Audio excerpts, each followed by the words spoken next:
Welcome to Endgame Finance. Today, guys, we're talking about Starlink IPO, and we had some pretty interesting news that indicate that actually Starlink might IPO within the next 2 years.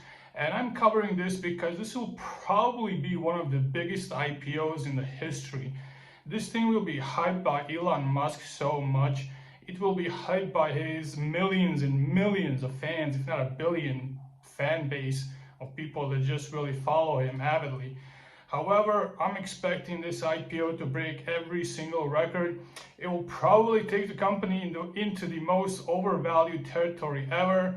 I expect the IPO to be around $100 billion. However, it will probably be bidded up to maybe even close to $500 billion just because we have this insanity in the markets where people just buy into hype. Let's go over some of the numbers real quick just to see how this IPO will play out according to their earnings and according to some hype.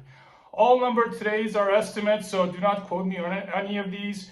These are just predictions. These are just rough numbers I'm throwing out there.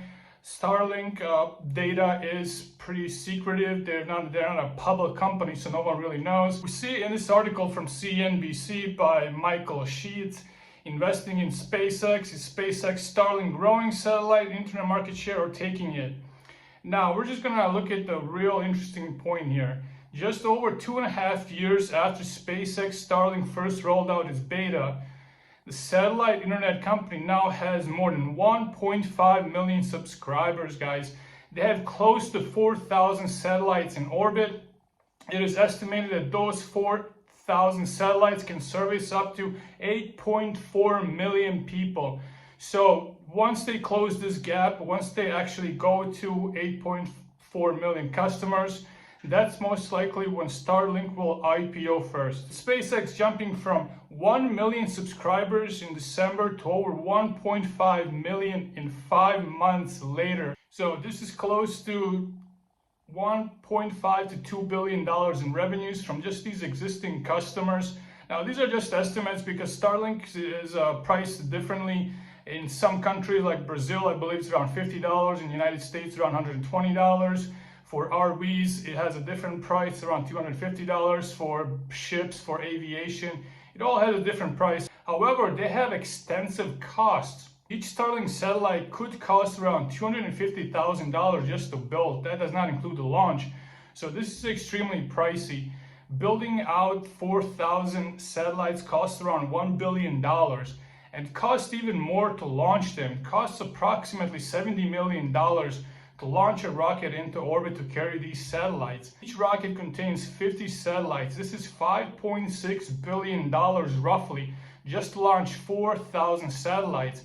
To build them costs $1 billion, so it costs around $6.6 billion just to execute this operation.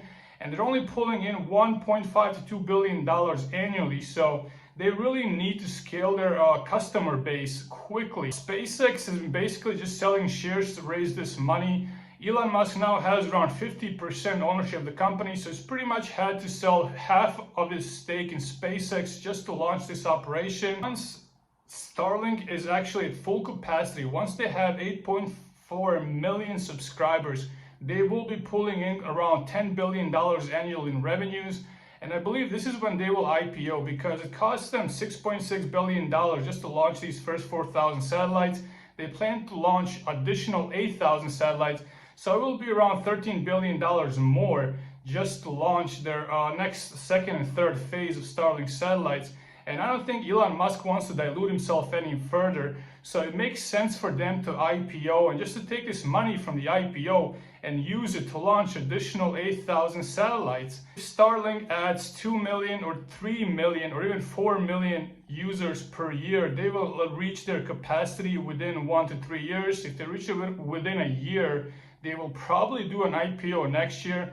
But I'm estimating they will reach around 2025, and that's when Starlink will finally IPO. Starlink really needs to launch these other 8,000 satellites and really needs to build up their consumer base because even if they're pulling in $10 billion from 8.4 million users, it will still cost them around 6.6 just to launch those satellites.